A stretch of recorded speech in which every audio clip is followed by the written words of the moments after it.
The following is a presentation of the Retro Network. Hello, SequelQuesters. This is a SequelQuest Rewind.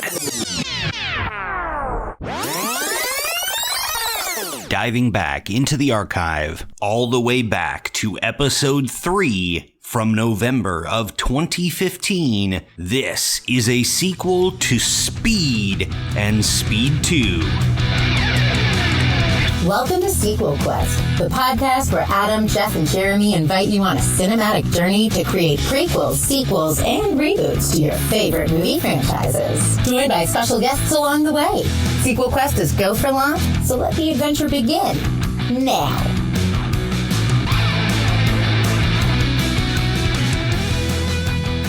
Thank you, and welcome back to episode 3 of the SequelQuest podcast. Now, on to your intrepid hosts. First up, Adam. Pop quiz, hotshot. You're downloaded a podcast. You're listening to this guy talking in your ear. Will you continue listening for the next 10 seconds, or will you shut it off immediately? What will you do? I don't know. What will you do, Jeff? Oh, I groan at that reference. And what say ye, Justin? Oh, yeah, no, it was good. That was a good one. Yes. We're off to a rip-roaring start. All right, this week we have a full house. Everybody is here this week. Justin, Jeff, and Adam, and myself, the moderator du jour, Jeremy. This week, we are bringing back some 90s classics, or some of the most hated films of the 90s. We are going to be speaking on Speed and Speed 2. Cruise Control. Don't forget that. Yeah, if you didn't know they made a sequel to Speed, you're sitting in the slow lane. Nice. All right. Nice. What? I missed something. What happened just now? You're in the slow lane. That's what happened. I made a joke. I actually, and I'm gonna vote to forget about Speed 2 Cruise Control, because yikes. I don't think that should be hard for you as set up. Exactly. Hey. Yeah, and wait, wasn't Mission already accomplished. wasn't Speed 2 on a boat? It's a legit problem. I take Absolutely medication. was. What? Speed 2 was on a boat? Like, really? Hey, go from a bus to a boat. It's like a sea bus, right? That's what they should have called it. Shouldn't even have been Speed 2. Speed 2, C-Bus. Sea bus. Like, wait, how big was the boat? It was were they like smuggling in Cubans you haven't or seen what? this? I've It's not probably seen for it. the best. I recently experienced this film about 4 hours ago, and let me tell you, never say I didn't sacrifice anything for this podcast, because that was a rough 2 hours of my life. Well, wait, are you talking about the first one or the second one? The second one. The first one's brilliant. The second one, oh boy. Okay. Because I got to say, when I was watching the first one, not 4 hours ago, I was watching the first one, when it started out with the hyper stylized intro where they're like going down the elevator, and I was like, oh no, do I remember this good, but it's going to be really awful and cheesy. And then I got into it and I was like, no, this is really solid. It was a really solid, the original, of course, not talking about the sequel. It's just, I want to say that again. Yeah, nobody really wants to talk about the sequel, and that's why we're here. Since we've already gotten into it, let's just dive into the fan zone. Yeah. At this point, we're going to take a few minutes and discuss our own reactions to the original and to the horrible sequel on a boat. And let's just roll with it. Adam. All right. Well, no, I was 12 and 15 when these movies came out, so I did not see them in theaters. I could not qualify to buy the R-rated ticket. But that being said, the buzz around the first one, at least, was kind of inescapable. Speed was just, everybody was talking about it nonstop. And I did, the first one, everybody remembers it for being awesome. The second one, obviously, was we talked about being ridiculously awful. I did eventually catch the original in the edited TV version at a friend's house. And really the only scenes I remembered were the shoot the hostage conversation with Jeff Daniels, and then Keanu's potty mouth, just his catchphrase being like, oh, okay, so that's your catchphrase that can never be uttered again. And I've been trying to think, what did they change that to in the TV version? I mean, I'd love to go back and listen to that edit again. It was just like, forget me, or what would it be? You know, fun me. Like, I think it'd be hilarious if he just said fun me. Fun me. Fun me. Actually, if they were doing it today, he'd probably say "friend me" on Facebook. No, but now I honestly, like, I'm not a fan of either of these movies, although I'm generally aware of them just because they are such a part of pop culture. Wait, what? Not either one? I honestly, like, it wasn't my style of film. Like, right, it doesn't seem to be up your alley. Yeah, like a straight ahead action film like that, like, generally wasn't something I was consuming in my youth, and it's kind of continued throughout my life. So even now, you don't like it now? Well, like, yeah, I mean, it's I could see elements of it which are interesting, you know, but at the same time, I'm like, I don't know. There's no characters in this movie. I mean, there are, but there's, you know what I'm saying? Like, there's not an arc for anybody. I'm just watching these people in a situation. Now, I will tell you this. I listened to another awesome podcast in preparation. It's a podcast that's called I Was There Too, hosted by Matt Gorley. It's on the Wolf Pop Network. It's great. And in one of his earlier episodes, he actually interviewed the people who were on the bus that were essentially extras. But what we found out through the course of the podcast is the original version of the film was about the people on the bus. Like, it was an ensemble movie where they all had different skills and they banded together to save the day. And then all of a sudden Keanu Reeves came on board and Sandra Bullock, and the director just changed it. He's like, no, we're going to make it their movie. So they said they were constantly just getting rewrites as the shoot was getting closer and closer to where they just had fewer and fewer lines and less to do. And they're like, oh, okay, so we were hired as actors, and now we're essentially glorified extras. I was like, oh, wow. So the one guy that pulls a gun on him on the bus at that one point, he had like a whole story arc. He did. He tells his story, actually. Like, he had a wife and, like, all this backstory stuff. He was a jealous guy, and they saw on TV. The wife was on TV. There's, like, all sorts of stuff going on in the script. You know what? Originally. I saw all of that in that moment. I just want him to know that. Oh, he read it in that one line. Stop the bus! That's all he needed. Yeah. Oh, dude. Family, TV, got it all. But yeah, so I think, you know, when we hear from you guys, we're going to hear the fan perspective. I'm definitely the outsider for this episode on Speed. All right, Justin, where do you sit on this movie? Ashamed of Adam. But yeah, I mean, this was, again, one of the movies, definitely, I remember that Jeff and I watching this movie over and over and over again as kids. This was like, I think this might have been the first one that, like, the whole summer that was like all I did was watch this movie. But I haven't seen it since. And so watching it again, like I said, watching that intro was scary because the panning down the elevator was just like, oh no, this is going to be so cheesy and so bad. Not like I remember it. And it was great. I mean, to Adam's defense, there is not a ton of character development or anything. Jeff Daniels, I think, does just such a great job. And the fact that his name is Harry, just like it is in Dumb and Dumber. I didn't even make that connection. Yeah, amazing. I don't think we're supposed to make that connection. You're not. It's an alternate universe. Exactly. Yeah. Well, you know, after his harrowing experience, you know, with the bomber and everything else with Dennis Hopper, he's traumatized. He dies in the movie. So. Well, they brought him, but they brought him back, brain dead, partially damaged. I think it'd be the other way around because he seemed younger when he was in Dumb and Dumber. But anyway. Okay. Anyway, my turn. Yes, sorry. That was all I really had to say. I loved it. Jeff, go for it. So yeah, for me, I mean, kind of like with Justin, although instead of it being, because usually for me, I find that very rarely, other than maybe 80s cartoon shows, I apologize, Adam, because I know that's more your bailiwick, but other than 80s cartoon shows, usually I find that I don't like remember it being awesome, and then as an adult I think it's lame. It's usually more, I think it's great as a kid, and then I have a whole new appreciation as an adult.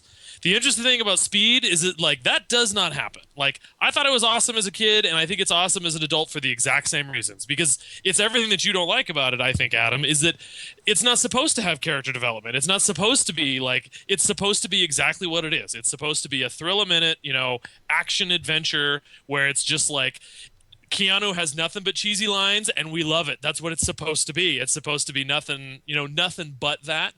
And the cool thing I think from the first movie, what I love so much about it, and that I just watched it a couple of days ago as a refresher, but is that unlike a lot of other action movies that can get very formulaic, I think one of the things that so captivated people about Speed was the tempo and the momentum. That from the very word go, like Justin was saying, opening credits, you're seeing these elevators and people that you don't know get on this elevator and a bomb goes off and boom, right off the bat. We don't know who Keanu Reeves is. We don't know who any of these characters are, and we don't care. It's just action. And then the slowest part is probably the 5 minutes where they get their medals, but then right after that, then a bus blows up, and then there's action, and then after that they're on a subway, and then there's action. It's just boom, boom, boom, boom, boom, and there's this momentum that grabs you and pulls you in as a film. Which then, now seeing Speed 2, I think that's one of the things that they lost, is there is no momentum in Speed 2. It's one of the slowest movies I've ever seen, and they're on a giant, slow-moving boat that's going 15 knots, which I don't know how fast that is, but it doesn't look very fast in the movie. It's not. Yeah, now I will say, the one thing I'll say for the first Speed film is Keanu and Sandra Bullock, they do have a great chemistry. That relationship, even though it's kind of shallow, and obviously at the beginning of Speed 2, we find out it did not last. No but her way. and Robert Patrick in the second one are it's just, you just don't want to see them together on screen at all. So it's let's keep them as separated as we can, so Speed 1 definitely is keeping that relationship alive. And I think a special thing too, and I mean that's kind of where Fox just really hit gold in all ways, is that they had a not unknown but a fresh face in Keanu Reeves that had done Bill and Ted's and Point Break, but he wasn't a big time guy, and Sandra Bullock, which I think had done one movie, and this movie catapulted them to stardom. Where it was just oh my gosh, you couldn't see enough of Sandra Bullock and Keanu Reeves after this movie. And so they really everything just hit just right. And Dennis Hopper was allowed to just be Dennis Hopper, Yeah. No muss, no fuss, just be crazy. Be a little crazy. Be a little nuts, Dennis Hopper, like you normally are in every movie we see you in. Now on to the main premise, the pitch. Jeff, start us off. Okay, so for me, again, and I kind of came up with this pitch even before I fully watched Speed 2, because for me, and again, unlike Adam, I'm a big fan of action movies, and I think what I love so much about Speed was the freshness of that tempo and that momentum. So for me personally, I felt like that was the thing that needed to be captured in the sequel, as opposed to the exact same formula of we need another bus or another something that has to go above 50 miles an hour or something like that. So I kind of got some of my inspiration from Die Hard, where I think Die Hard was real fresh, Die Hard 2 was not, and then Die Hard 3 they took it in a whole different direction and it was great. So that's kind of, you might see some similarities. So anyway, opening sequence that I see, I tried to go a little bit more in depth because I know Adam always goes crazy in depth on these.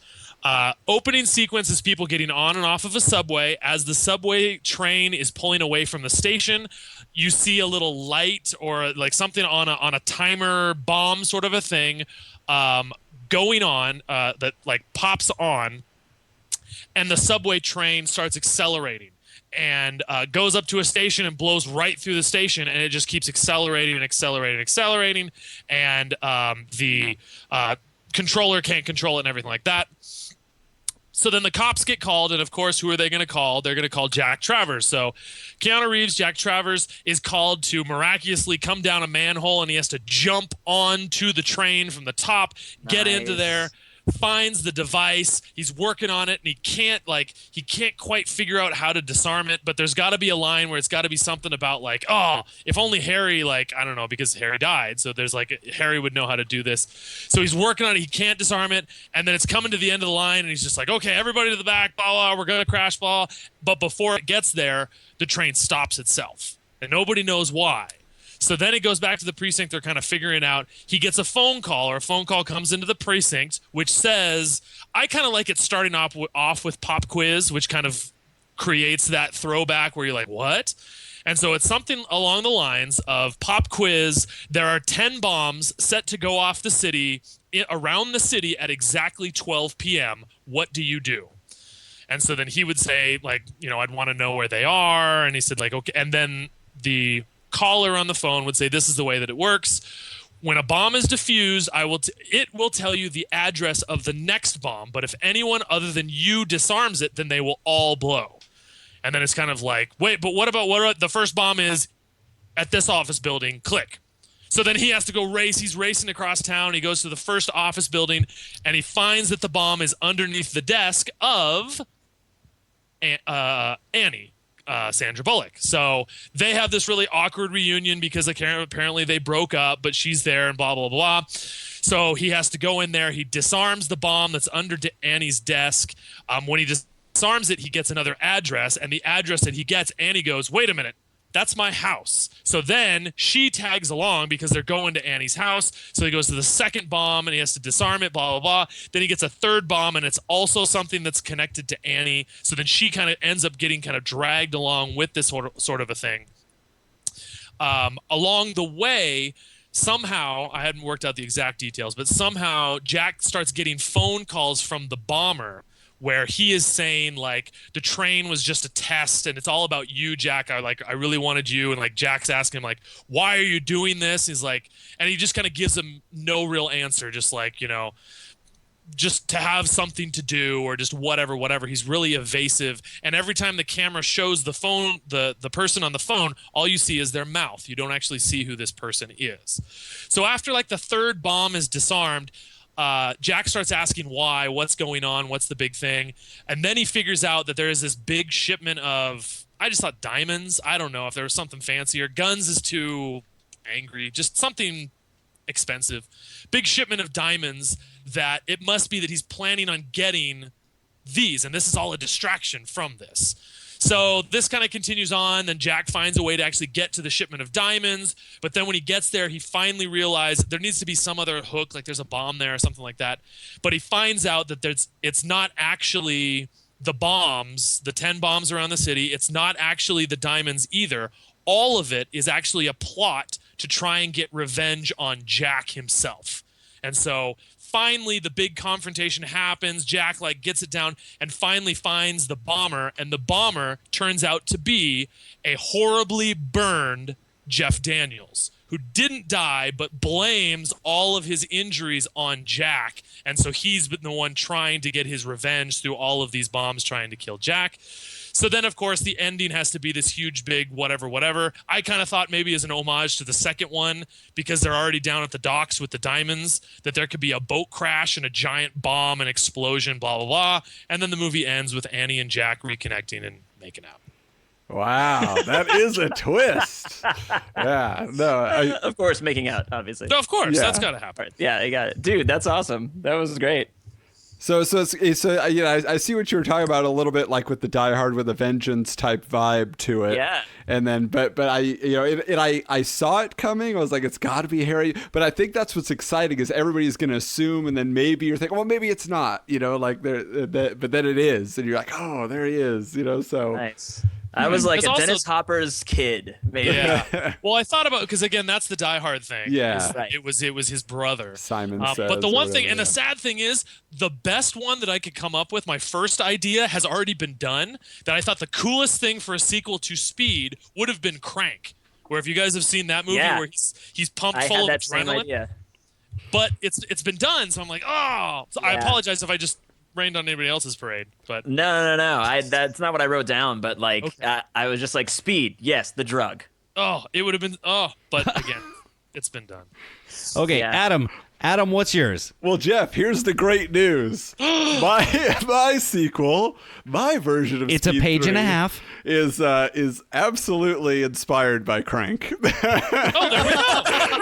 So there we are. We were right on the same wavelength there. So Yeah. now, and I have not seen the Crank films. I am just aware of them, and I did think it was an awesome premise. But now, like I said, not being a fan of these films, I don't have like a particular connection to the continuity of it all. So like you did a great job like pulling in, okay, this is how they get back together, because actually that would be wonderful. Mine does have some connections, but very kind of tangential. Mine is called Speed 3 Sound Machine. And so basically, here's how it goes. Get ready for this. Yeah. All right. So Rodrigo Santos is an ex-Marine who has embraced life as a DJ in dance clubs to escape the horrors he saw in combat. So he's taken on the DJ name of Rod Rapido XL, and his style of dropping beats makes him the hit of the Miami club scene. Now, what I'm saying here is I don't know anything about like the action film genre, and I also don't know anything about being a DJ. The Miami so I club said, scene? but there's got to be So the Miami Club scene. or the Miami club scene, absolutely. So to me, I'm just like, I'm going to take everything that I don't like and everybody else probably loves, and I'm going to put this into a movie. So here's how it goes.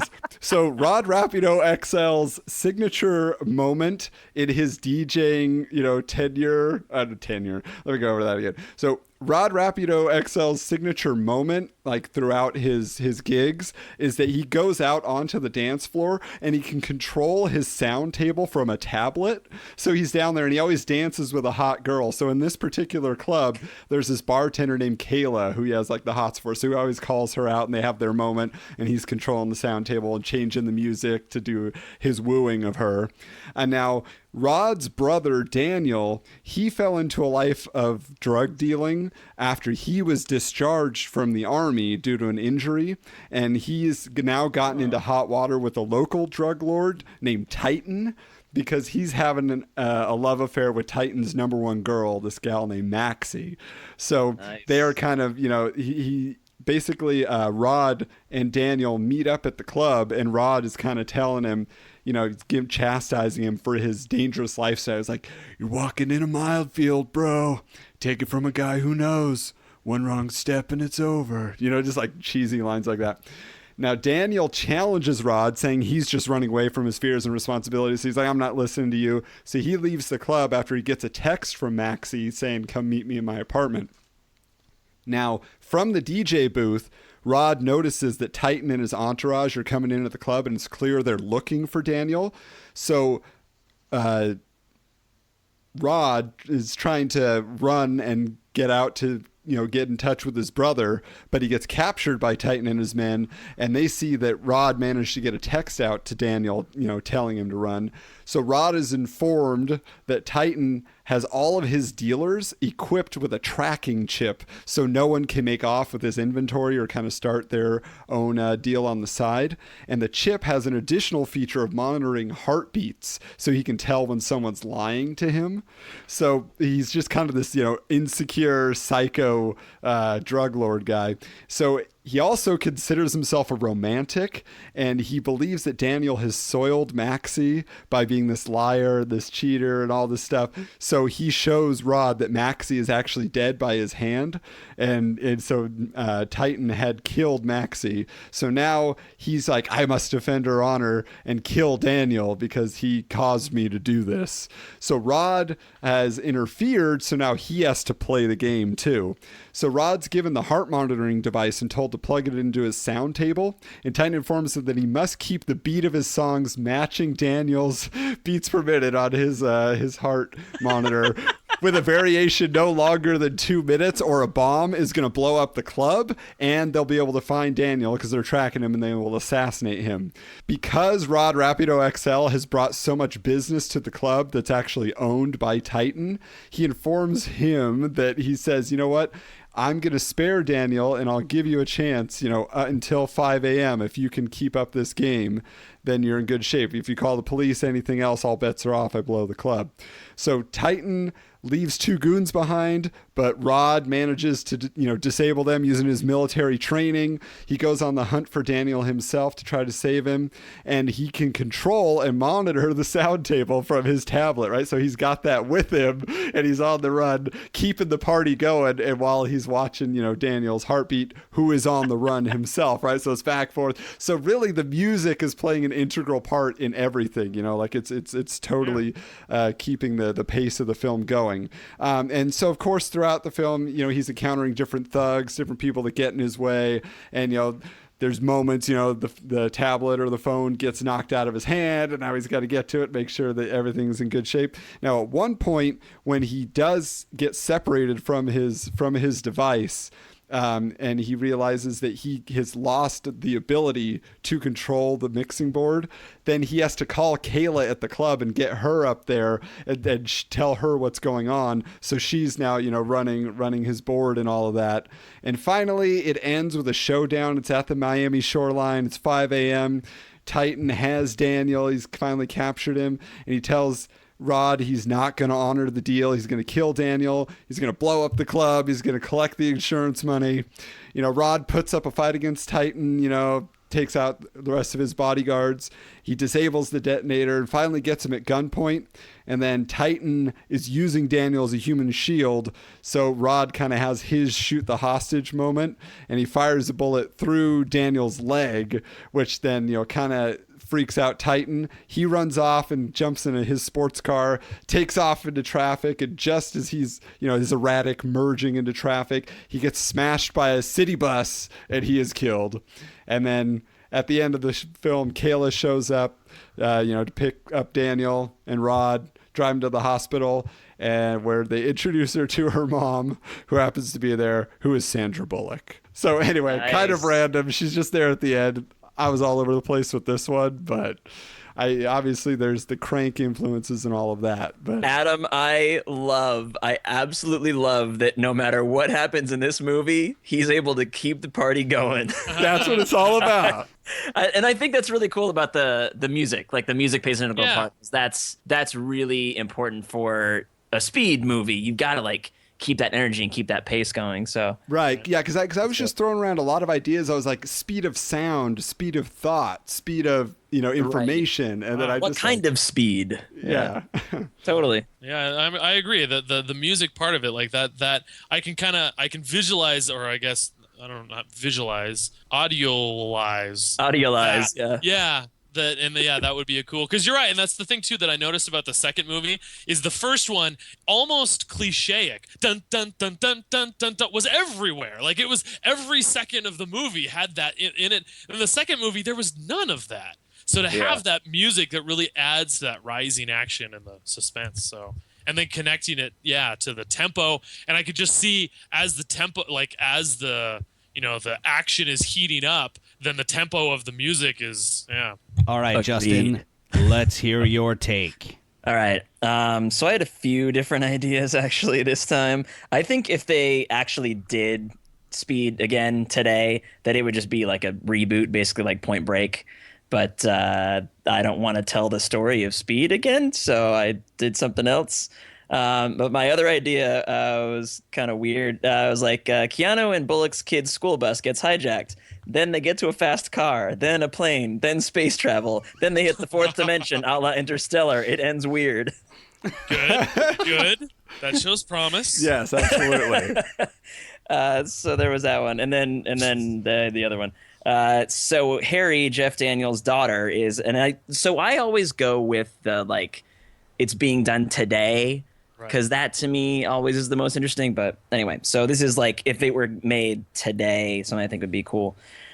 Harry, Jeff Daniels' daughter, is an FBI agent in LA with a great life. Helen has a husband and 2 kids and recently had a big arrest. She put a guy in prison for an attempted hostage situation that she solved. That would probably be the opening scene of the movie. The new high-speed rail system from LA to San Francisco has just been built, and her family can't wait to take it to see their grandma. But she has to stay back. To work on the case. She has a hunch there's more to it than just this guy she put in prison. After the family takes off, Helen gets sent a video of her family on the train with the text "bomb on train." When it stops, it blows up throughout the video. She immediately turns her attention to this new problem. The first hurdle the FBI faces is that the station for the first stop along the route is not meant to be sped through. There is a last-minute evacuation of that station since they only find out about the bomb itself in time to make the call. The second hurdle they go through is a faulty rail on the track, and it's not clear if it's been tampered with or anything. She tries everything, but at the last minute, her husband has to detach the back half of the train to save the front half because, there's a button for that.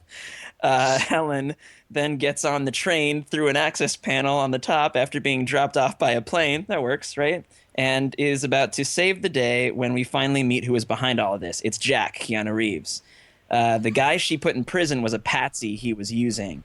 Turns out that the stress of the job finally got to Jack somewhere along the way. He always did the craziest things to save people and therefore lost a lot of those people. He was fired after losing it on the job too many times. And we find out that he's been on the train the whole time and that he wasn't hoping that he would survive. Instead, the money that he was going to get for this whole thing was set up to go to his family since he's never been able to support them. And in the end, Helen saves the day but loses some of the money in the exchange, possibly on purpose. Wow. Yeah. That was, Keanu Like going that. bad on us. So in other words, that would be my only hesitation is that if it wasn't Keanu Reeves, I'd be like, yes, but could Keanu pull that off? Oh, yeah, right? only hesitation.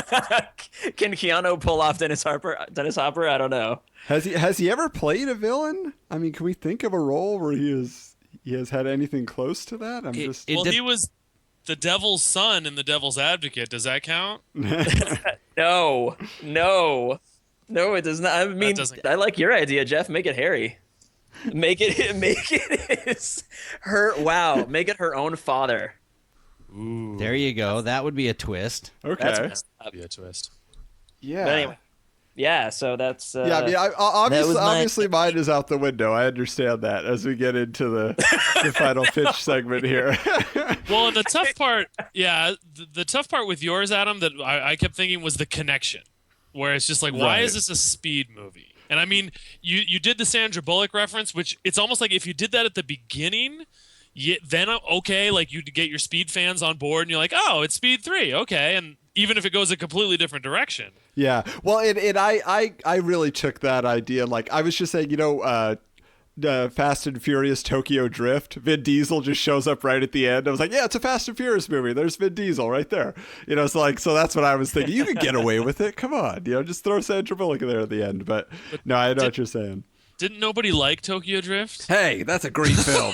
I've never Let seen no it. one speak ill of Tokyo Drift. All right. Yeah, it was all right. so- It was just out of time, like the timeline, so it didn't exactly connect. But since they've brought it back around, like it actually makes some sense as to why it's there. Yeah, and the character of Han they was brought pretty it back much around clueless. because they brought that character back in, right? That main dude, but didn't he die? Paul Walker? No, Han. No. They're talking Oh, about yeah, Han, no, Han. Yeah. No, the main dude from Tokyo Drift. Oh, Lucas Black's Lucas character? Black? Yeah, that No, guy. he's still Didn't alive. they kill him in the last movie? No, he stayed in Tokyo. Oh, okay. All right, Yeah, never mind. he's under contract for like the next 3 movies. There's more? Oh. But also, who cares? Because in that series, they bring Exactly. people back all the time. Yeah. It's true. But the thing He was, died? Doesn't matter. He's a zombie. Great. I do think that one, as we're kind of breaking these down, I do like for me, and again, because I'm an action fan, I love a good Arnold movie. I love the Rambos. I love that sort of stuff. And I kind of feel like, and again, like that's the thing that made Speed at the same time unique as at the same time universally applicable, I guess, is the fact that it wasn't formulaic, but at the same time it was. Like, you look at like Die Hard. One of the keys with Die Hard is you had to have like John McClane, who's the hero, and he's the good guy that you want to root for, and you blah, blah, blah, blah. And you got to have a villain with gravitas. You know, you got to have Hans Gruber. You got to have, you know, Alan Rickman. And then again, they hit gold again when they had Jeremy Irons. In between, they had Michael Ironside. No. So it's the same thing where it's just like, and especially when we get into casting, we can talk about that. But I feel like that's a big key for a good, solid action movie is you got to have a villain that you love to hate. And it's just like not only the actor, but also the character. So like as we're talking about, you know, if we're turning Harry into a villain, okay, like, you know, Jeff Daniels and the character of Harry and whatever, even turning Jack into a villain. Like I said, other than my hesitations about Keanu Reeves, the actor, Jack as a character definitely had enough flaws that one could exploit. I was even thinking like with your one, Adam, like when you're talking about Titan was his name, right? Yeah. I was picturing, what's that guy's name?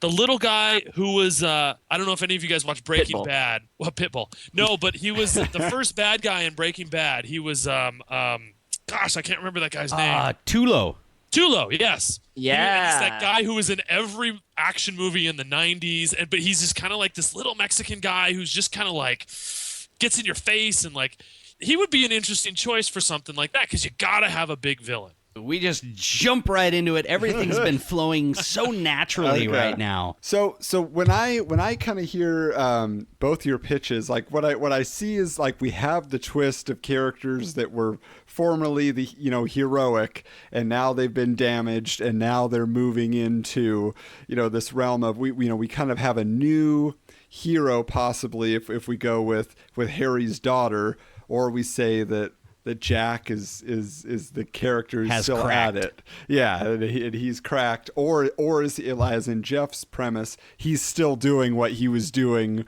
20-odd years ago. You know what I'm saying? Like, he's still at it, taking risks and just being reckless. And I guess, again, if we're going to go with Die Hard, John McClane has done the same thing, and he's just a superhero at this point where he could do anything. Yeah. But I like the idea of having. I think back to Jeff's point. I don't think Keanu could pull off the villain thing. So I like the idea of he's back as the hero. We do have the reuniting with Sandra Bullock under different circumstances because again, it was brought up in Speed 2. They broke up, and then you can have that awkward thing. I love that. And then what I like is the idea. I think Harry's daughter should be in it, but I think she should kind of be a suspect. Like on some level, like she's factored in because maybe we're not thinking Harry throughout the whole thing. Maybe we're thinking his daughter, and then it does turn out to be him, and she's innocent. You know what I'm saying? Right. Well, and I think a key So this is something that we're doing now. It's being shot today. Yeah. Yes. Right. Okay. Right. Cool. Yeah. Well, that's totally. what I think. Because I feel like today, and I thought a lot about that too, where like I feel like today, like with both Keanu Reeves and Sandra Bullock, I mean, like Sandra Bullock just did Gravity, and Keanu Reeves, like they can still pull off action. I mean, they're not going to be like Adam said, some of the ridiculous stuff that Keanu did in the first movie, like I don't putting him under a bus and everything like that. Maybe, I don't know, but I feel like they shouldn't be excluded. Like Justin was saying, like that we need to reboot. That might make sense, but I don't think we have to. I think, we could do it today. Well, what if Keanu is back, Jack? Let's call him by his character name. So Jack is still the hero, and what if Harry's daughter is his partner? And that's kind of like there's a little bit of a relationship there. Yeah. That'd be cool. Right. And she's the one that like helps him with the bombs. Like she's basically steps in for Harry's character or something like that. Right. That'd be cool. I love because it was one thing that I know like you, well, and let me throw this at you, Justin, specifically, because I love the idea of the bullet train, especially because it's something like that is topical. It's something that people maybe know about that is not too far from reality right now. Right. And it's a perfect connection with Speed, and this is a speed train. But I was really nervous about I felt like, you didn't want to, I didn't want to go back to that well of, well, we had a bus that couldn't slow down, and then we had a subway that couldn't slow down, that we didn't want to overdo it. But it's just like, but I love that. Like, how can we do both of those, you think? Can we still? I mean, you could have it be feeling? in L. I mean, it's set in L.A., so you could have it be in L.A. and you could have that be the final chase. I mean, you could have you would still have the bombs throughout the city, and that be like how he's trying to get away is hopping on that new train, and that could be like throughout at the beginning they're watching TV and there's an advertisement for the new train, and they're finding the third bomb and they pass by a billboard for the new train, and so that's like planted throughout the film as something that's going to be coming up. That's a big action set piece right there too. Exactly. If that train blows up or rails, or that's your classic. I mean, I will say my only concern was just thinking of the ending of the first film, which was, like you said, it was a subway essentially, but we're kind of like rehashing that concept of it. So I didn't know. I mean, is there any other? I mean, we know we're not going with a boat. What about? We don't want to do an airplane, or is there some type of aerial thing? But that's really again. I feel like that's going in the. But like, it's not physically possible, is it? It would be so wonderful. Is there any theoretical way that we could have the two of them, Jack and Harry, fighting on top of the bullet train? Is that physically possible? A la Mission Impossible? Or the Wolverine. Or James Bond. It's been done. Yeah, you can do it well. You can't fight on top of a normal train. How do you fight on top of a bullet train? It would be awesome if we could figure out a way, like they have magnetic shoes or something. That would be really awesome. And then to be it is something now officially a Bond film. Oh yeah. And we have something where Keanu then he has his line and then maybe he jumps off it somehow and he has a parachute or somebody. I don't know how he would do something like that, and then Harry would turn around and then and that would be the explosion where it would crash. Because then that would be different than the it just can't slow down.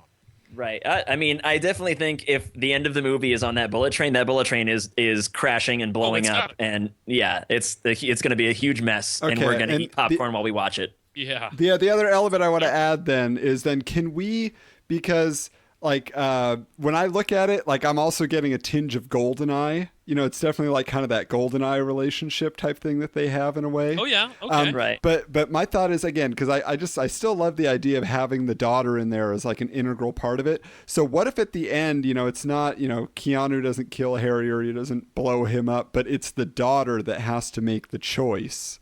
Ooh. Essentially, to kill her father again, who she thought was dead, type thing, to save the lives of all these other people. And she's also, because obviously throughout the film, if they're partners, she's building that relationship with Jack throughout, even though I have to believe at some point, again, because is suspect in his mind, when he starts getting a connection to Harry, but maybe he's dead, so he's not assuming it's Harry. And so maybe he gets her fired or something happens, or she just pulls herself out of it from being his partner, maybe. So there's that moment, but then she does come back at the end to save him. Essentially, she's there, to help with that. I think actually, to piggyback off of what you're saying, I think she does come back. And I think that when she comes back under the guise of helping, but she's actually been on Harry's side the whole time and helps him escape. What if they get away? But we don't know that until the end. We think he's dead, but at the very end, we see the two of them. Post-credit scene. There we go. Yeah, sure. for the fourth. Yeah. My first thought, and then as soon as my brain thinks the thought, I immediately reject it because of Christopher Nolan. But my first thought is what if she's the big bad guy? And so Harry is actually working for her. But then I go back to how upset I was after seeing Batman or Dark Knight Rises, where the bad guy turned out to be the daughter, and it was really? Come on. Yeah. So I kind of because that would be along those same lines, is that even if we're going through the plot where if the bad guy, the bomber, is Harry and Jack's partner is Harry's daughter, does she know that he's alive? And because then that changes, maybe she does, and then when it's revealed, that's when Jack can never trust her again, but then she has to come back and save the day. or this is a shock. She's like, Dad, you're alive, and oh, you've been gone for 20 years, and blah blah blah blah blah. And Well, I think she plays it off, man. She totally plays it. That's what we as an audience think, and that's what how she plays her role. But then at the end, she's been a part of the plan the whole time. Yeah, like I don't think she's the boss. She's not the mastermind behind it. It's still Harry. she's in on it. But I do like that idea of, you know, that she's faking like the reveal and she can't believe it, and again, so because it just keeps putting the doubt in Jack's mind, but it's putting the doubt in the audience's mind, like things that we're kind of assuming, oh, she must be involved, and then she really plays it like she's not, and there's a constant back and forth to the end. But the other person we're leaving out of this then is, what is Sandra Bullock doing throughout the rest of this film? And so what is Annie's character contributing to the story? She became an astronaut and went into space. There you go. Well, it's kind of like, well, yeah, and that is the one difficult thing. Well, actually, not necessarily, because I mean, like, that was the interesting thing in Speed, where, you know, like, Harry, I guess, was his partner, but he like Harry was never around during the whole thing. He was at the precinct, and then so it's like, because for me, you know, like with the where I said about how it's all connected to Annie, like all of these bombs that he's following, so she just kind of gets hooked on along. If it's the three of them, like, I don't. Do we want the three of them cavorting around? Like, would that be entertaining, or would that cut Honestly, down on I the think chemistry? I say you cut Annie out of it and make it about Jack and Harry and Harry's daughter. Well, maybe one of the bombs does hurt her, so she ends up in the hospital at a certain point, but that ups the stakes for Jack, sort of like he's more intent on stopping whoever's, you know, behind it type thing. I would almost say, like, take her out. Like, Yeah. finish it. I think if she's part of the movie, if she's a tiny part of the movie, then that's going to be like a big disappointment to fans. But if you just take her out, don't put her in the advertisements, don't put her in anything, then people they're going to be like, oh, Sandra Bullock's not in it, but it looks cool anyway, you know? Right. Well, no, I meant take her out with a bomb, like just finish her. Ooh. Oh, wow. Okay, so And that's one of Decision on her. that's one of the things that would tie in how Jack is emotionally involved in this situation, and that's why he's kind of suspecting like his partner, because Wow. Annie's been kind of hidden away or something, and almost like taken, like she disappears, loses contact, and then the trail of bombs or the trail of clues leads to him finding her remains or something like dark, twisted. Well, now, Jeremy, you used the word emotion again. Can Keanu Reeves pull this off? Well, but he's he's not supposed to. It's Thank you, kind of ladies and that whole gentlemen. thing that he's supposed to like. That's just his character. It's all inside. Created. Just shell shocked. Yeah. Exactly. He just is grumpy or whatever. But like, I don't know. He just gets grumpy. It's true. Somebody killed my girlfriend. For me- That's terrible. for me, I kind of just having feel a bad like day. I don't know. I feel like one of, as cheesy as it is, but it's just like in an action movie, like we kind of want to see the hero get the girl, and like especially with the Speed movie, like them kissing at the end. Like I feel like that's a big. Because the one thing, like, about eliminating her entirely, and I don't mean eliminating, like, killing her, but, like, her not being in it, I'm really nervous that was one of the major mistakes they made with Speed 2, was that they only got one of them. And it's just like, I mean, you're right. I totally get what you're saying about, like, not teasing and just not having her in there. Like, what if instead, like, kind of doing both of those, where, well, no, the first and the, whatever, where you... like something happens to her at the beginning where she's either injured, maybe we all think she's killed, maybe something like that, and then at the end, like Harry has her on the train, and so Keanu has to rescue her and fight Harry to save the day. Wait, Or so maybe so she would disappears or something like that. I don't think she gets hurt, but maybe she disappears and she resurfaces at the end of the movie as a hostage. So she would come out of the hospital wielding a 50 cal and shooting down drones, like all of The Rock. Because that's the thing too. She breaks her cast on her own. The character of Annie, which is sad, like again, having just seen the second one, she takes a step back in the second one where she's even more useless. You know, in the first movie, she's not like an action hero. She's, you know, she's a hostage. And in the beginning, she drives the bus, but that's about it. She's not fighting anybody. She doesn't even punch Dennis Hopper. Like, she's not fighting. The one scene that she had in Speed 2 with a chainsaw was embarrassing. Like, she didn't even know how to operate it. She wasn't wielding it to fight, bad guys. She's no Leatherface. Yeah, she doesn't need to do anything. She just needs to. Or is she? Fuss. So Speed 4 would then be the zombie apocalypse, and she wields a chainsaw. We're going about this.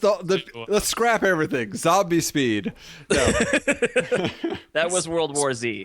Well, this is what I think we could do. What about this as kind of the opening? Because I think we've got a bunch of good through lines here, and we're just trying to figure out where does Sandra Bullock fit in. What if at the beginning, like, Jack gets his new partner, so his new partner is Harry's daughter. So there's that kind of that learning, didn't get to know each other, trust each other, all of that. And then what if Sandra Bullock shows up? What if she finally, how she was like in the second one, she's so against cops and putting herself in danger and all that. What if she just said, forget all that. I'm going to be a cop. And what if she gets into it? So now there's kind of that tension situation where she's now in the department. Now they do have to, they're not partners, but, or I don't know, maybe. No. You don't like that? You don't like her becoming a cop? It's getting a little too comic relief-ish. No, Yeah. Superman, no. Yeah, didn't you see that movie where she pretended to be a cop? Oh boy! No, I did she not was check that supposed one to be out. the The cop. Heat It was or the other. Okay. I don't remember.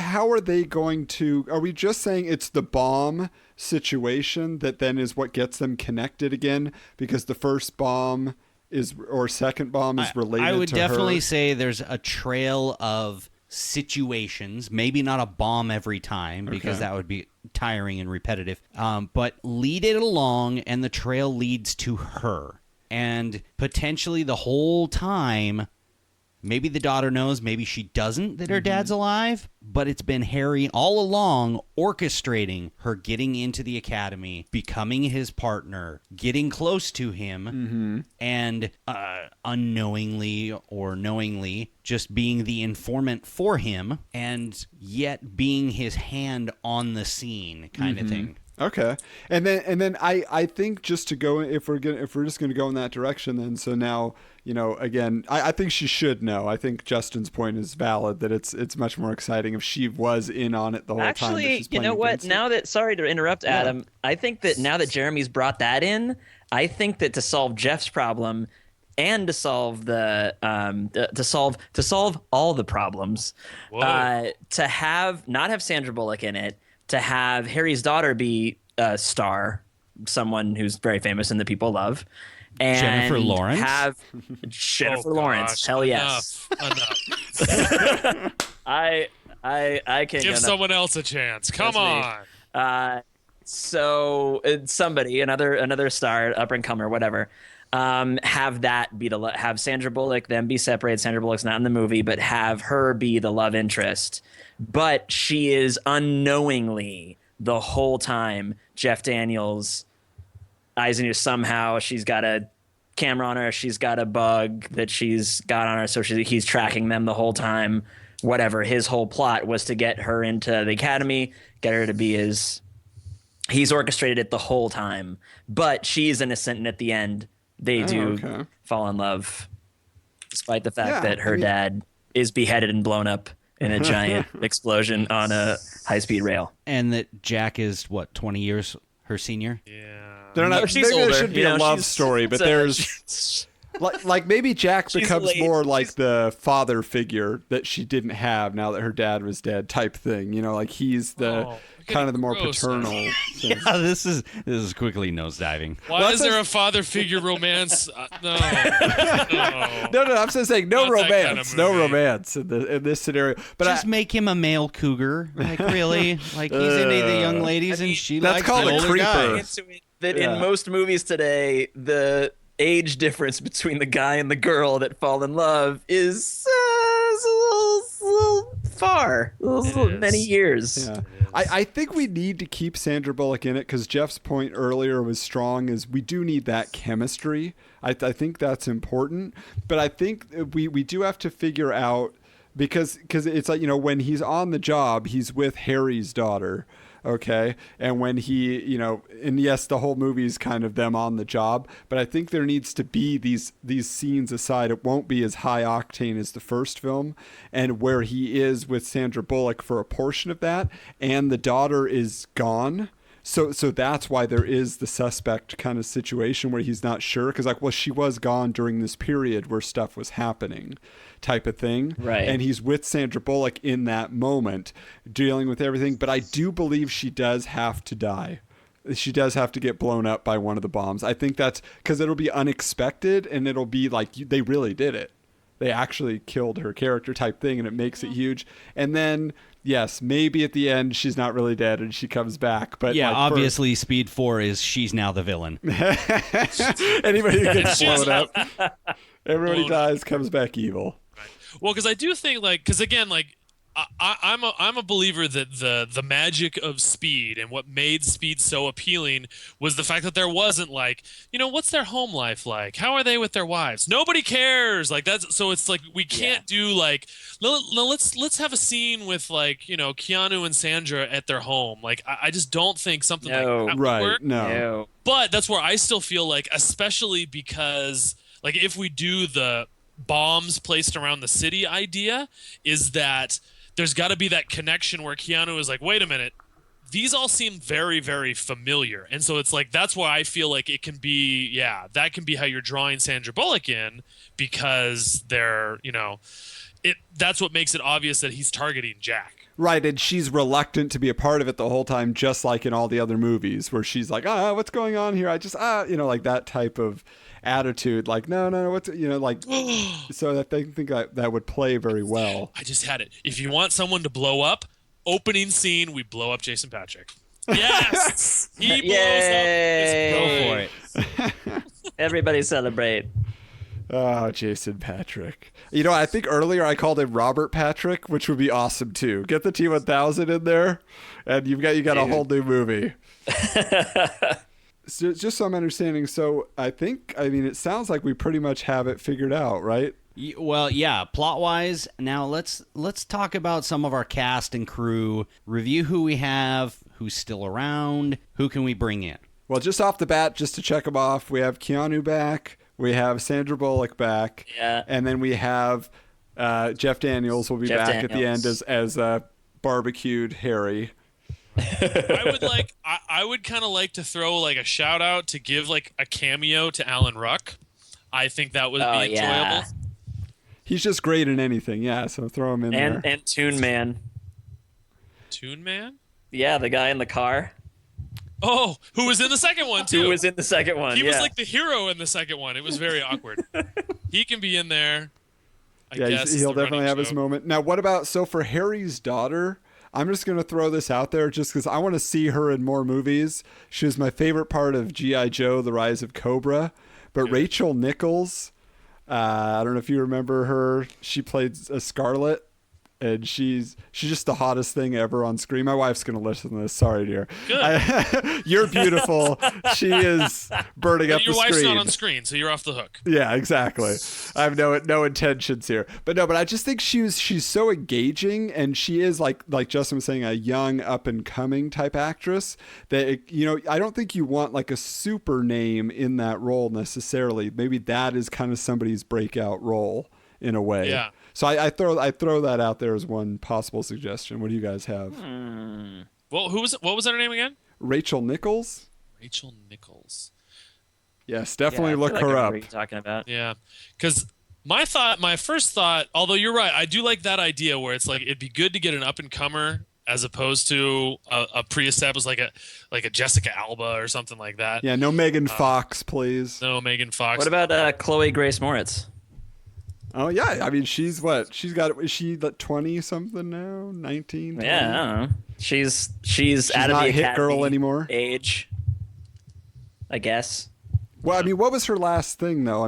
Was it just that movie with Kristen Stewart about the Runaways? Was that her last deal? I know there was Carrie, and I know there was another movie that came out. The If I Stay, right, where she dies and she goes a teen angst love movie. She feels too young to. She always seems very young to me. Yeah. Yeah. She has a real yeah. baby face. What's the age range we're looking for here?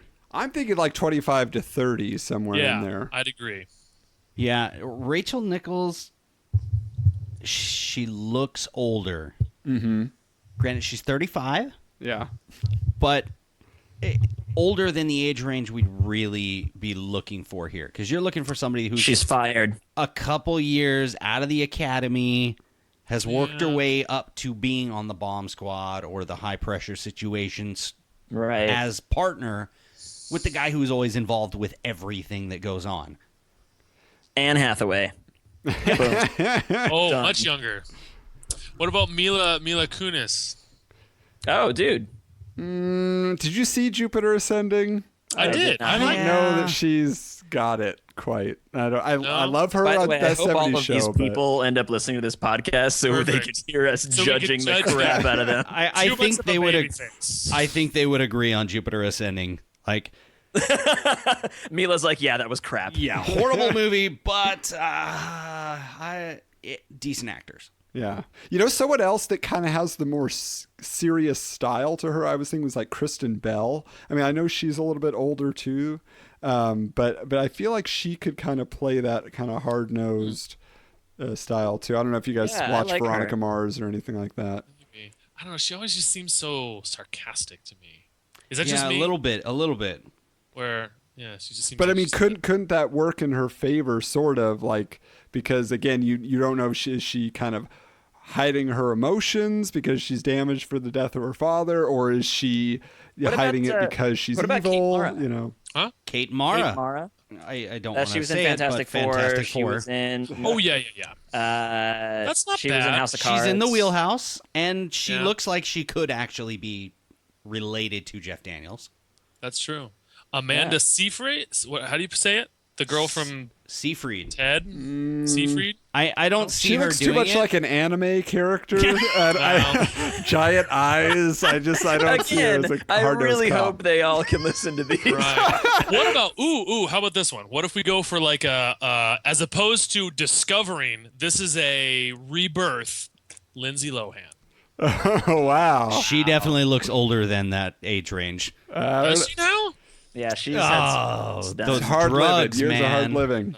She looks like she's in her late 40s now. Oh no. New name of the podcast, the Judgmental Podcast. yeah. We just tear down Hollywood actors and actresses. Hey, we're doing exactly what they do in Hollywood. Yeah, I mean, Sad this is to what it comes say. down to. Yeah, So- now They're she all looks like she's in her wonderful. late Well, 50s I don't and Lindsay know if they're Lohan. Well, it sounds like no one was terribly opposed to Kate Mara. Yeah, I think she'd be great, and she's totally like becoming an action person. Yes. It seems like so. I think she'd be kind of perfect. Okay. Now, is there anybody else that we feel like we're missing or that we just need to include? I mean, she was really the only new character that was like a main character in our pitch. I so- think that's pretty much it, dude. That's the I think only we got names. everybody. Yeah, I don't know. I mean, like what about like an obvious one would be police chief? Like, are we gonna go with the same? I don't even know if what's his name is still around.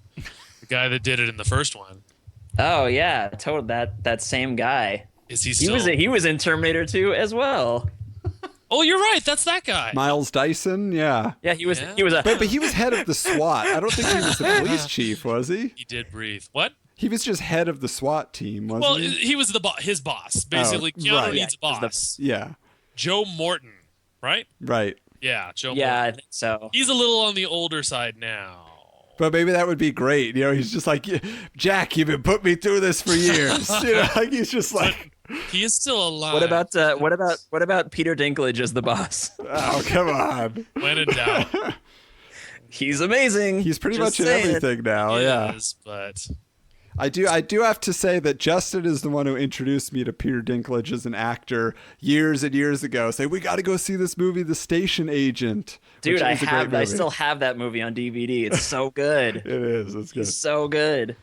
But yeah, I feel like that would be a little bit. I don't know. I think No. not That for was a this joke. film. That was a joke. Okay. It should definitely be the same guy. If we're gonna have it in the same world, I think it should definitely be the same guy if he's still around and still working. I mean, I guess if think that'd Jack be is great. still working, then Joe, Yeah.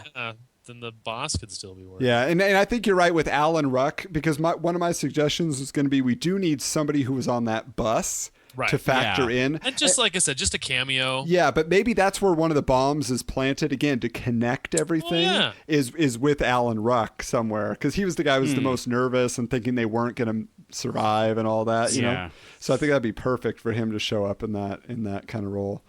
But good. So all right, Sweet. All right. Got all our peoples. Yep, we have a good cast, good crew, soundscape. Oh, Yeah. wow. Yeah, we definitely need a high octane, like, basically whoever does the Game of Thrones should do our... Game of Thrones is too heavy though. There's no gravitas here. Oh. This is just because it's the thing too. Now sequels have in the past, and I think I don't know. I mean, Adam, you seem to know this stuff better than I do, but I don't know that I've ever heard it work well where a sequel uses the same music from the first. I mean, like, you know, if there's like a title theme, obviously like Star Wars or Back to the Future, all of that, but Right. but But throughout not the rest like of the film, yeah, I mean, usually you want something a little different. I mean, but that's the question. Now, are we looking at it from a perspective of, okay, this is going to be a scored film just like the others are, or are we looking at maybe like, you know, a tie-in with an actual artist or something? And you kind of like Daft Punk did with Tron Legacy. It's like, okay, Daft Punk is going Yeah, to do I the think score that's the for way the a lot entire of film. places are going. I think that's a great idea, Adam. I think we should go with... So, but like, who an artist. fits this idea of speed with bombs and a bullet train? Which would be a great song title, by the way. Can I make a suggestion here? Let's just go crazy and go Skrillex. Yeah. I mean, Yes. Now, for my pitch, he was the one who was going to score my movie, obviously. He's the hottest DJ out there. So Yeah, that was just go EDM on this, and you should have a good soundtrack. Yeah, I think totally. Get really any of those guys. Get Daft Punk to do it. I mean, get somebody who's gonna have that, like, because it can't these days. That soundtrack for Speed, the original Speed, would be too slow. I don't know about I think that. you need something even. I think you need something even faster for today's generation. I really, really do. But But I think techno would be too electronic or too, what's the word? Too, I guess, electronic or just synthesis, whatever. Is that, I don't know, as I feel like, I mean, Daft Punk works so well with Tron because Tron was so technological. And so, like, having techno with tech, it worked well. That's why I feel like, I don't know, like doing a DJ where it doesn't have to be techno, it can be more of like a beat and stuff like that. right.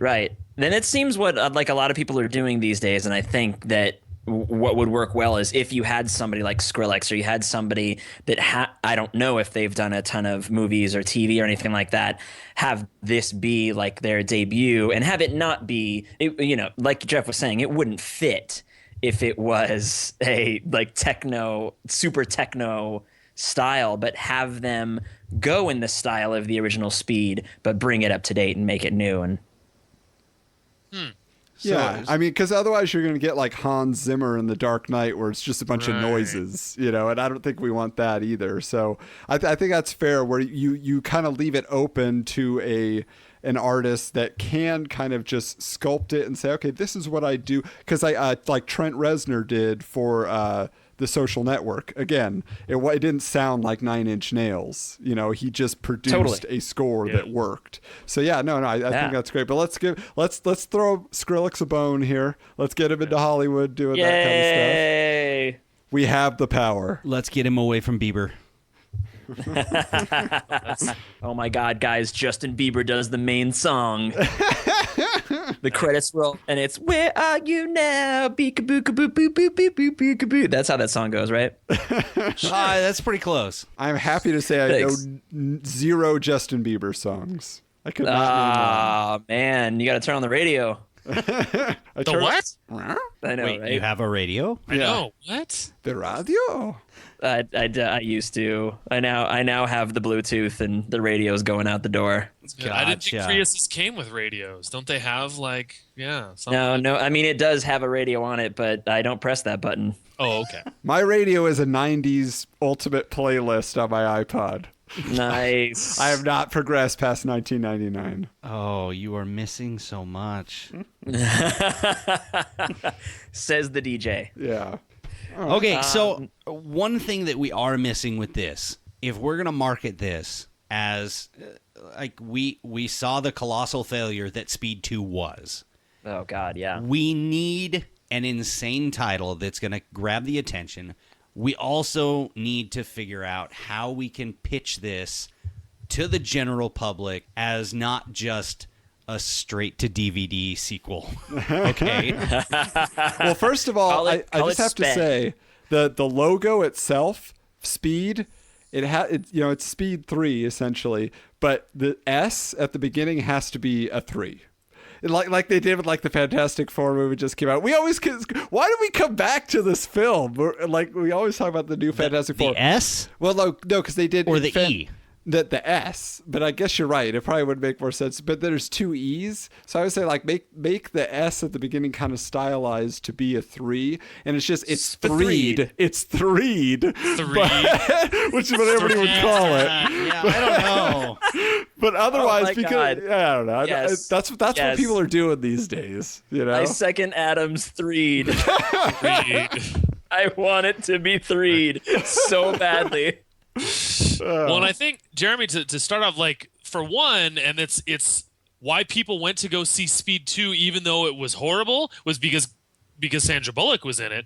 So I think in a big way, maybe even more so now that Sandra Bullock is, I don't know if she's bigger than she was back then, but she's pretty darn big, is that you throw the two of them up on a poster and, like, you're already doing pretty good. I mean, a lot of sins will be forgiven because they're seeing those two faces together. That's true. Yes, getting them back together will help with the public's opinion of it rather than just one of them. But right. Are we gonna subtitle this? No, that didn't work well. Yeah, I think again to distance it. Yeah, from the second. Threed. I think you got to go with Speed 3. You got to just call it Speed again. Yeah, I don't think you can call it the same thing. I think there's some sort of a law against that. But I think you're right. I'm like, Adam, if you can come up with some sort of an image to show us what Threed would look like, I might be behind it.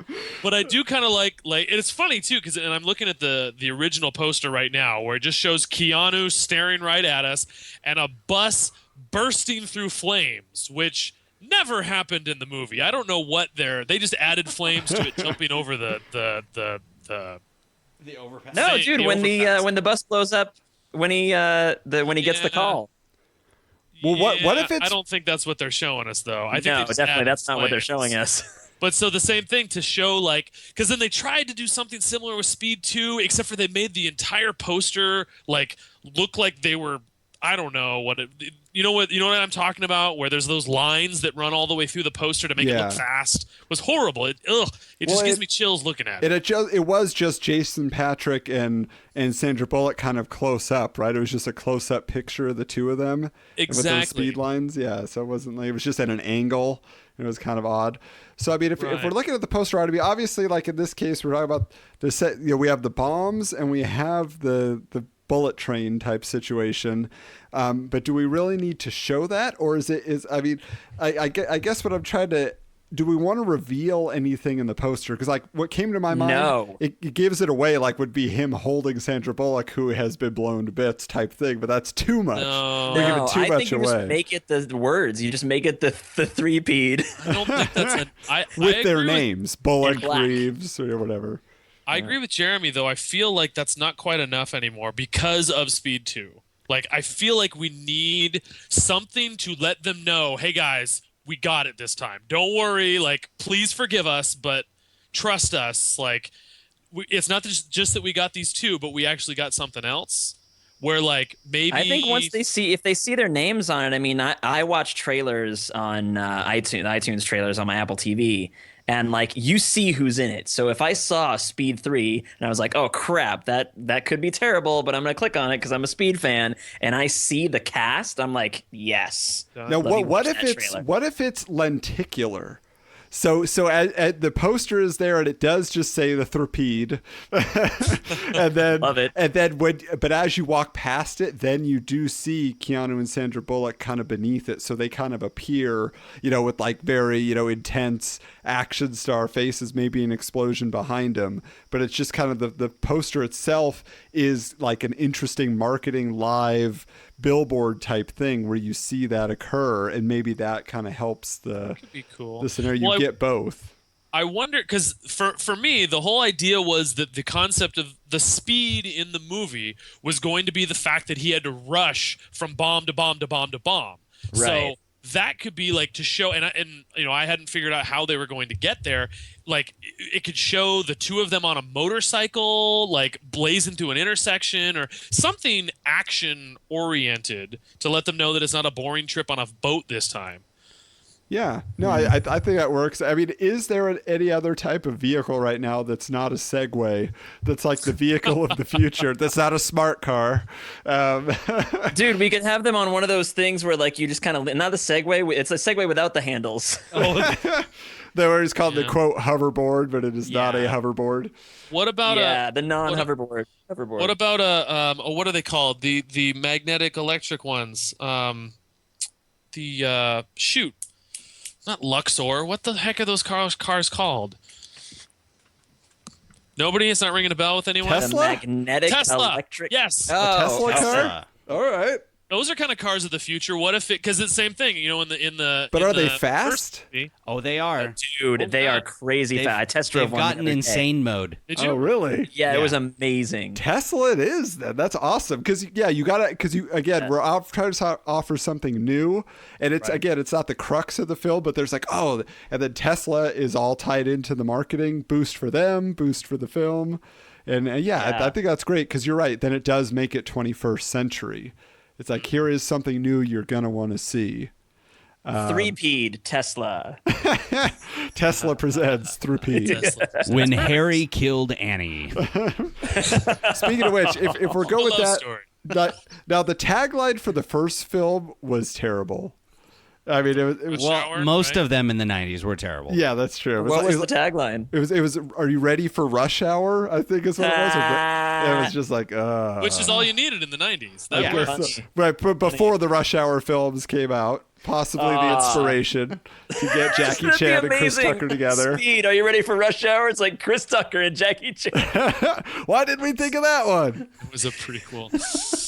But yeah, like, so I mean, do we need that, like, to bring it back? Like, to, again, maybe because if it was the case where we just had the title logo, maybe the tagline is what could sell it as opposed to an image. You know what we're saying? Like, we have Sandra Bullock, Keanu Reeves, Thrupede, and then we have this tagline that basically just says,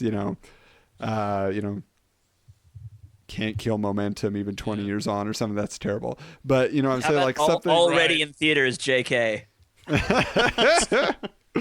Well, what about, like, I kind of like, as long as it's a good one, I kind of like one-word promos. I don't know. Three-peed. Well, you've got the title, That's but then one the one word is some sort of a fast word. Rush, hurry, ready, go. Go. What about go? Yeah.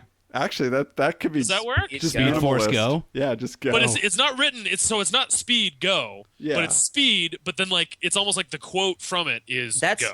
No, I was thinking about, like, because in a lot of movies they do like get ready for this June, and so ours is just go and the date.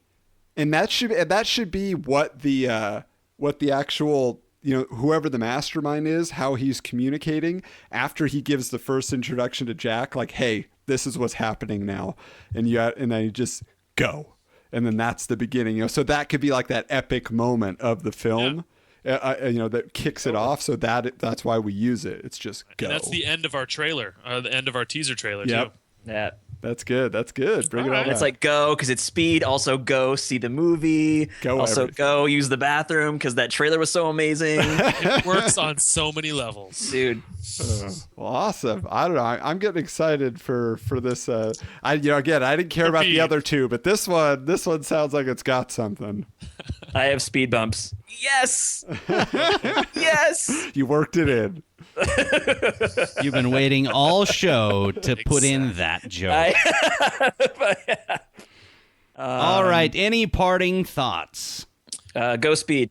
Three-peat. Speed. There were a couple, and I don't know, just because I really love movie trivia, so I was looking into it today. For the original Speed, is that one, the director, it was his first movie that he directed. He was a cinematographer. This was his first movie that he directed. Wow. He brought in Joss Whedon to redo the dialogue. Oh, really? Because they thought that Keanu's character was too John McClane. So instead, all of those scenes where he's just like, what's the one that he does with the guy with the gun?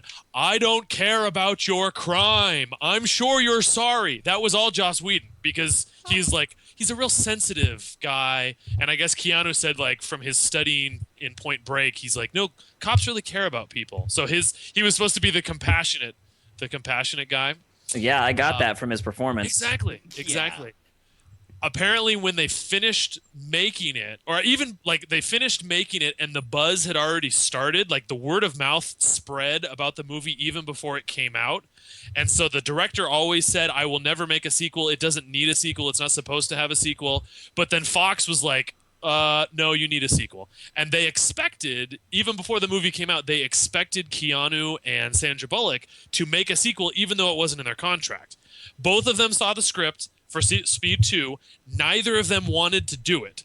So Keanu said, to heck with this, and he went off and made The Devil's Advocate, which Fox was outraged at and started a slander campaign against Keanu Reeves because of that. Wow. Sandra Bullock only agreed to do Speed 2 because Fox agreed to support or to fund Hope Floats, which was her big movie that she was really excited about. And I was like, because they paid her in gold. Exactly. Well, they did. That's the other part. She's not the main character in Speed 2. Jason Patric is, but she got paid 3 times as much money to do that movie, even though she's only kind of like a side character. Well, what did Jason Patric have? He had The Lost Boys. What else was he known for, really? Well, nothing. That was the thing. And they were real nervous because I guess, what was it? I was reading too, Sandra Bullock wanted Matthew McConaughey to fill in for Jack and, or to be. That would have been awesome. But Matthew McConaughey didn't want to do it. They had like a whole bunch of different ones. And then they went with Jason Patric, which even the director was like, who? No, I don't know. But then they talked him into it. The director decided to write the second one, so they didn't ask the screenwriter back from the first one, so that's why he wrote it. Wow. And he rejected all of the scripts that they gave him. Yeah, he rejected all the scripts that they gave him, and he instead said, I've been having a nightmare about this cruise liner, so let's make a movie about a cruise liner. Oh, wow. So I thought that was very interesting. Wow. All right. Let me throw one more, Adam, for you, because I know you said you're not a big appreciator of these kind of films or anything like that. But one thing for me that I really appreciate is realizing that, like, most of the stunt work and the special effects, like, they did most of those things. Like the bus jumping over that actually happened. That wasn't special effects. They literally had one guy in that bus driving it over, and they're like, will it go 50 feet? And they weren't convinced that it did, and then it went 70 feet, and then it shattered their camera on the other side of the thing. So it's pretty impressive. All of the, I actually watched on YouTube this little 25-minute HBO The Making of Speed from 1994, hosted by Dennis Hopper. And they showed the footage of that, how they had to create an actual rig for the person driving to be like suspended and not really sitting because of the way the bus landed. Like, he's like, it would have broken my back if they hadn't put me in the suspension system. And plus it went like way higher, like you said, than they ever planned for that jump. Now on the podcast I was listening to, one of the passengers on the bus claimed that they were in the bus when that happened, and all the other people they interviewed, they're like, no, we were not in that bus. No one was in but they did do a small jump where they were all in the bus, but just, not the big one, obviously. Oh, and speaking of which, like you mentioned before about how they originally were going to have like it be about the bus and the people on the bus and stuff like that, is that was another change that Joss Whedon made, is that one of the specific ones was Alan Ruck's character. Alan Ruck was supposed to be a jerky lawyer that was like just mean to everybody, and instead he's like, no, let's make him like a goofy tourist sort of a fellow. Nice. Okay. All right, well, that's it for this week. Until next time.